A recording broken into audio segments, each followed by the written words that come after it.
Since this is a conversation lately of brothers just talking right now, Absolutely. and I love your motives and why you're doing it, right? Mm-hmm. So I love how you want to share love, how you want to share stories around this city, around this country, around this world. So with with all that's been going on, what how do you think people can get back to? I wouldn't want to say get back to, because it's always There's been an ebb and flow. interesting. There's an ebb and What flow. how I guess let me just start here. How do you think people can grow in sharing love? And grow in sharing love. Yes. Um, it's gonna it it's an individual activity as well as a group activity, because you can't love others until you fill yourself with love. There's no way.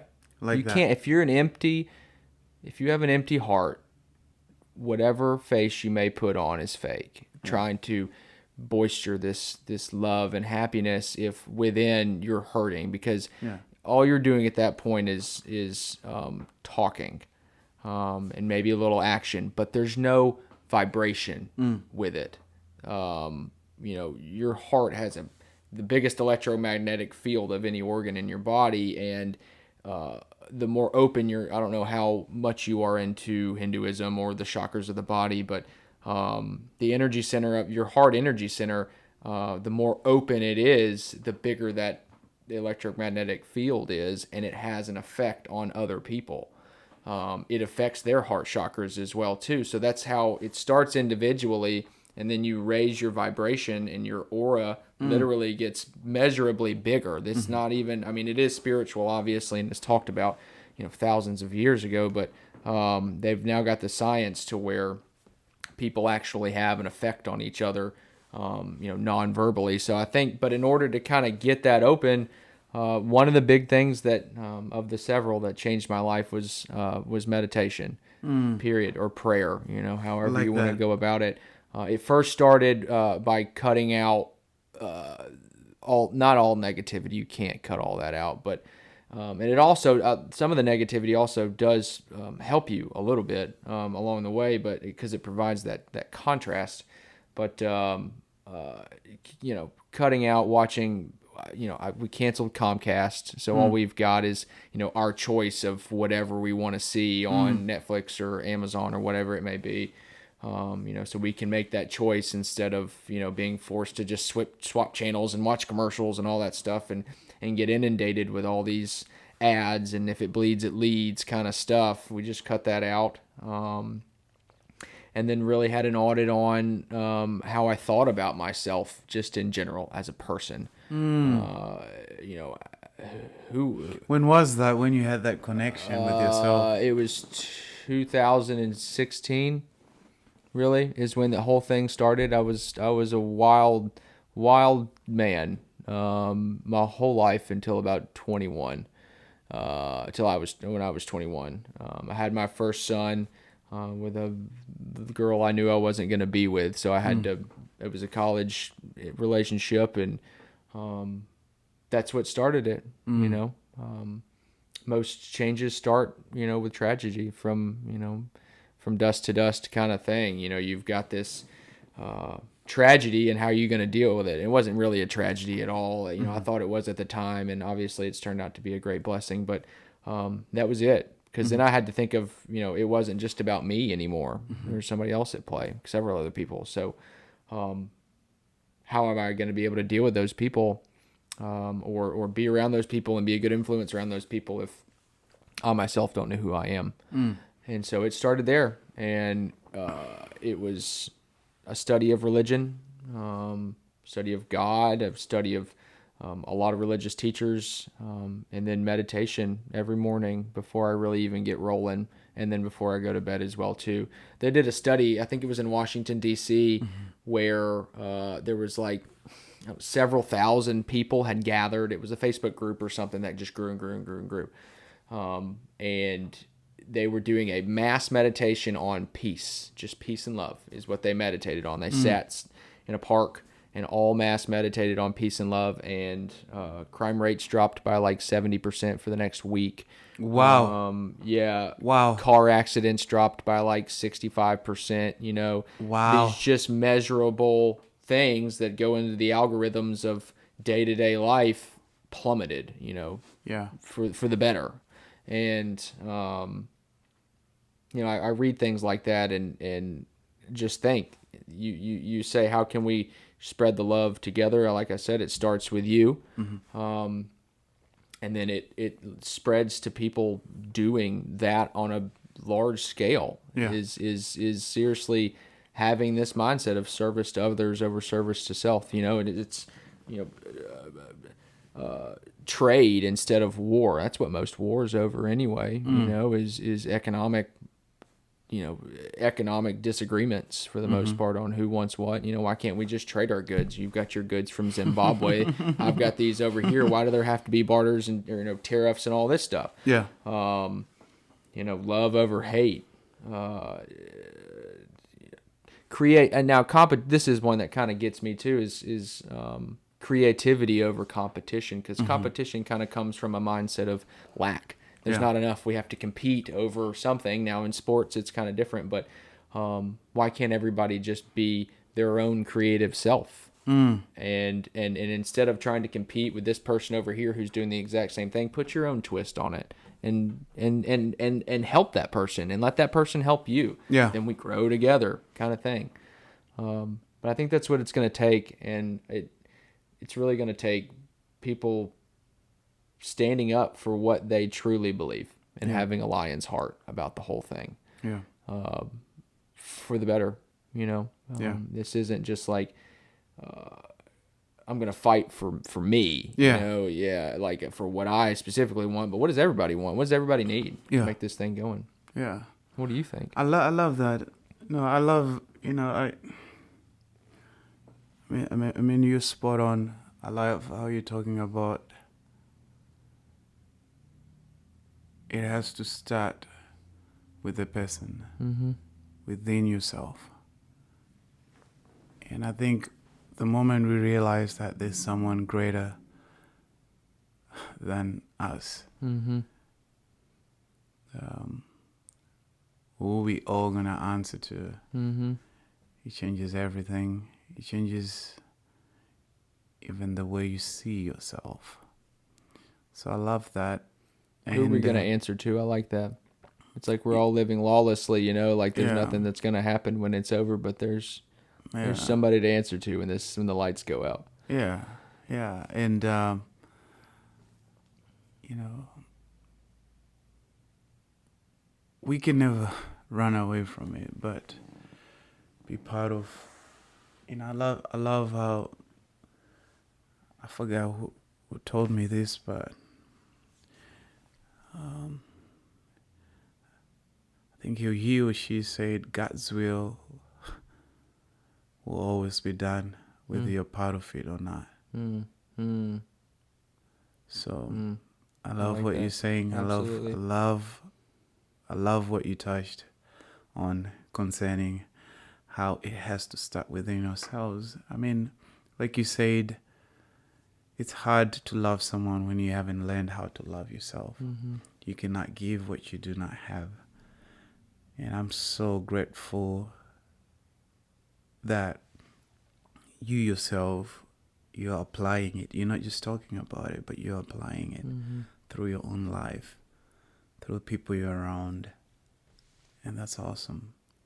Thank you. That's awesome. So I'm just so grateful that as we tap into life and realize, well, you know, I think one of the founders for McDonald's said this, but he said, none of us is as good as all of us. The moment we realize we need each other in a healthy, loving way where we do not do harm to each other, because we know whom we belong to and who we answer to.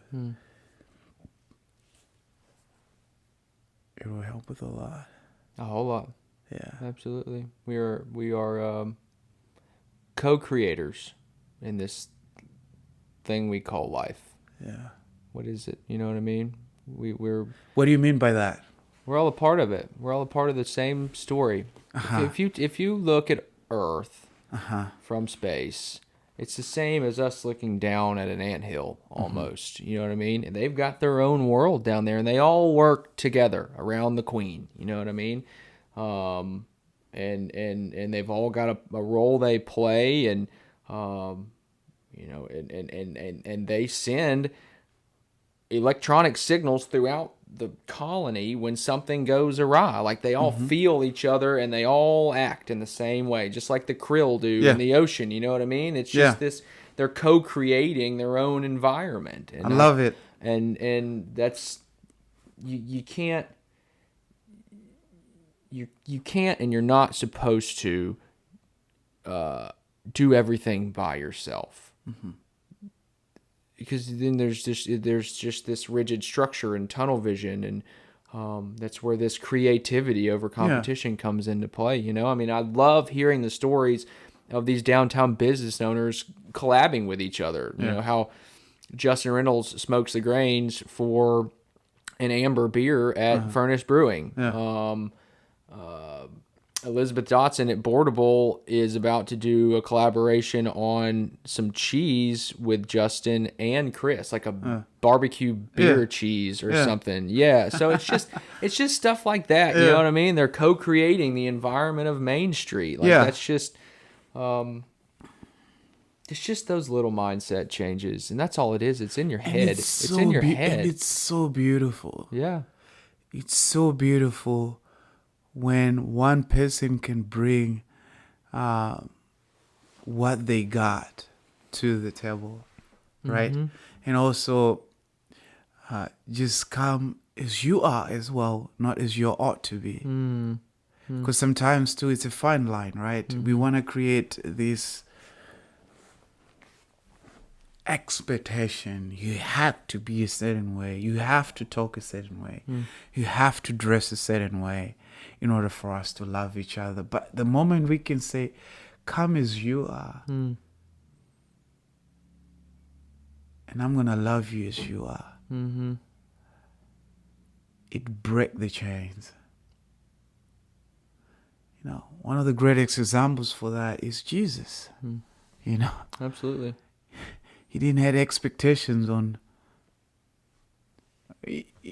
I mean, you look at the Pharisees, what they were doing at that time, you know, well, why are you doing this? Why are you not? And the moment you realize, you end up seeing, you know, people being fearful of who they are, of being unworthy. So, loving people start by understanding who they are and what their story is. Absolutely. You got to be unconditional about it. Yes. That's it. Yes. And it's that life, you know, it's again, learning from each other. You may, nothing's ever finished. Yeah. I think there's this mindset of people like, okay, once I finish this, then I'm going to do this, and then I'm going to do this. Well, instead of having such a rigid structure about it, just let it be. Yeah. Like, let it, like, I put something on Facebook the other day. It was like, some people, setting goals and accomplishing goals may be a little intimidating for people sometimes, because they think that, you know, they're here and the goal is here, and it just seems like a journey to get there. So I did a little mindset tweak of, why don't you just imagine you're writing a book, and it's just another chapter in the whole thing. Nice. In that way, you can be a little more free flowing about it, and that you're not so intimidated, because a book obviously comes with the mindset of, well, there's another chapter after that. But where does the last chapter and the first chapter, how do they connect? Yeah. And I think it's just not really finished and on to the next. It's kind of in addition to. It's just stacking on kind of deal. And I think that that we're not really taught appropriately how to deal with our emotions on a broad spectrum, and a lot of people resort to just taking some medication or and numbing that when to me numbing is dangerous. Oh, so dangerous. It's so dangerous because then you're just kind of lost and you're suppressing a lot in your life as well, and it'll manifest itself in different forms, whether biologically or mentally or spiritually, whatever it may be. But to me, emotions are actually our nonverbal guidance systems of what to do. So if something feels good, in your body, if there's that heart-head alignment, keep going. I don't care how crazy it is. Yeah. Like this was crazy, but it felt good. When I would sit down and I was researching mics and I was writing notes of who, like making lists, I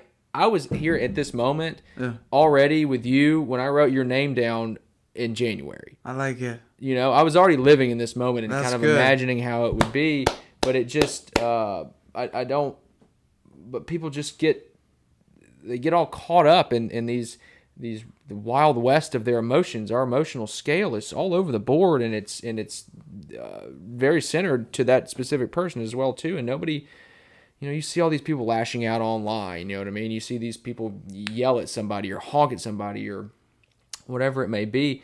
Once you get a feeling of, oh, that's kind of tight in my stomach, or that doesn't feel very good in my heart, well, think of the opposite, and then go that direction, the opposite of that direction. But it's just meant to be, those negative feelings are like if you're kayaking, there's a rock in the river, that's a negative emotion. So you kind of want to steer around, recognize that it's a rock, what it is from a distance, see what it is.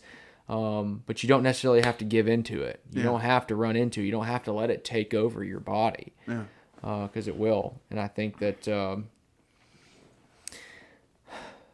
don't know if there's not necessarily, I don't like to think of them as changes. I just, maybe some shifts. Yeah. Because a change, you can do minor changes, but they seem to be, angled almost. It's like you got to, but having just little mindset shifts every day, and it's a commitment. It's not easy. Like I said, I started. You deep, Michael. It's what, 6-7 years in the making, which is elementary compared to the people that I study and I read. But